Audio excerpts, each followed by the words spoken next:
You also met Dean, didn't you, James Well, Dean? my very first night in Hollywood, I met James Dean. It was a very, very odd occurrence. I'd arrived off the plane, but those were, took a long time in those days, about 16 hours flight. And I'd been met by Grace Kelly and various people, but I found that I was alone for myself for the evening. And a woman I knew phoned up and said, let me take you out to dinner.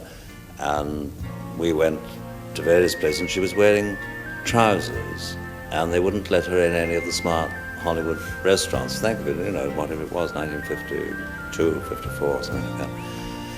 However, we finally went to a little Italian dive, and that was full. And so one got turned away. I said, honestly, I don't mind just a hamburger anywhere. I was hungry by then. And then I heard feet running down the street, and it was James Dean. And he said, I was in that restaurant, you couldn't get a table. And my name's James Dean. He said, will you come and join me? So we said, yes, very kind of him. And then going back into the restaurant, he said, before we go in, I must show you something. I've just got a new car. And there in the courtyard of this little restaurant was I don't know what the car was, some little silver, very smart thing, all done up in cellophane with a bunch of roses tied to its bonnet. And I said, how fast can you drive in this? He said, I can do 150 in it. And I said, have you driven it? He said, no, I've never been in it at all. And some strange thing came over me, some almost different voice. And I said, look, I won't join your table unless you want me to, but I must say something. Please do not get into that car.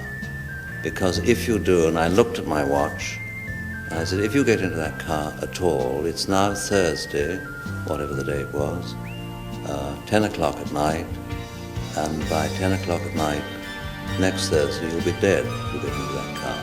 I said, oh, nonsense. So we had dinner, we had a charming dinner, and he was dead the following Thursday afternoon in that car. It was one of those odd things. Has it ever happened to you before? No, I'm glad to say.